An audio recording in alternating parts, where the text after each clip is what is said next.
नमोबुद्धाय जय भीम. मी निकिता स्वागत करते तुमचे माझ्या एका नवीन व्हिडिओमध्ये. तर आजच्या व्हिडिओमध्ये आपण पाहणार आहोत भगवान बुद्ध आणि त्यांचा धम्म भाग पहिला, जन्मापासून ते परिव्रज्यपर्यंत.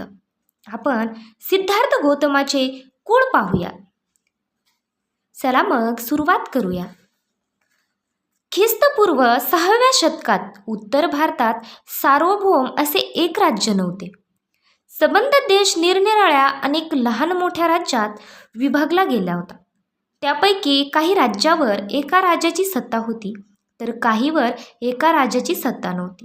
राजाची सत्ता असलेली राज्य संख्येने एकूण 16 होती. त्यांची नावे आपण पाहूया.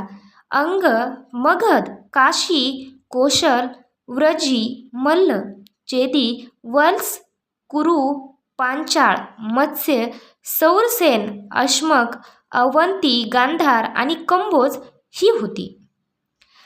आणि ज्या राज्यावर राजाची अधिसत्ता नव्हती ती ही राज्ये आपण पाहूया. कपिलवस्तूचे शाक्य, पावा व कुशिनारा येथील मल्ल, वैशालीचे लिच्छवी, मिथिलीचे विदेह, रामग्रामचे कोलिय, अल्लकपचे बही, रेसपूतचे कलिंग, पिप्पलवनाचे मौर्य आणि ज्यांची राजधानी सिसुमारगिरी होती ते भग्ग. ज्या राज्यावर राजाची सत्ता होती त्या राज्यांना जनपद म्हणत व ज्यावर राजाची सत्ता नव्हती त्या राज्यांना संघ किंवा गणराज्य असे म्हणत असत. कपिलवस्तू येथील शाक्यांच्या शासन पद्धतीविषयी विशेष अशी माहिती मिळत नाही.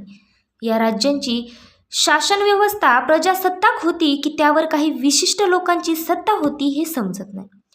तथापि हे मात्र निश्चित की शाक्यांच्या गणतंत्र राज्यात अनेक राजवंश होते व ते आळीपाळीने राजसत्ता चालवित होते. अशा प्रकारे राजसत्ता चालविणाऱ्या राजघराण्याच्या प्रमुखाला राजा अशी संज्ञा होती. सिद्धार्थ गौतमाच्या जन्माच्या वेळी राजपद धारण करण्याची पाळी शुद्धधनाची होती. शाक्यांचे राज्य भारतवर्षाच्या ईशान्य कोपऱ्यात बसले होते.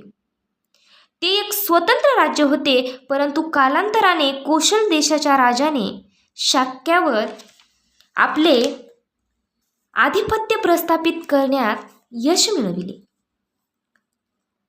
कोशलाधिपतीच्या अधिसत्तेमुळे शाक्यांना कोशल राज्याच्या अनुज्ञेखेरीज आपल्या राजसत्तेचे काही अधिकार वापरणे अशक्य झाले होते. तत्कालीन राज्यात कोशल राज्य हे एक सामर्थ्यशाली राज्य होते. मगधाचे हे राज्य तसेच प्रबळ होते.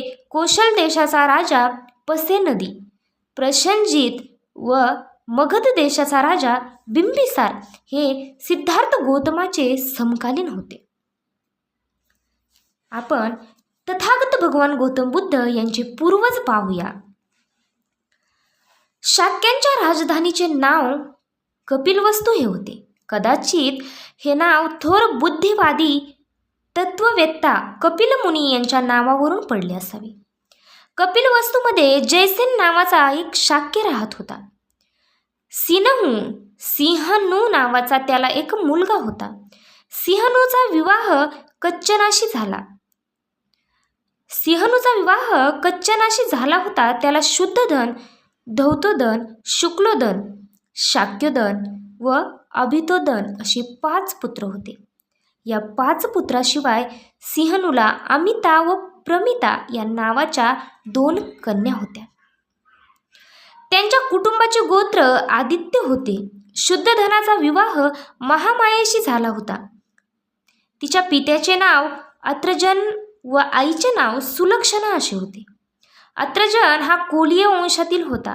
तो देवदह नावाच्या गावी राहत होता.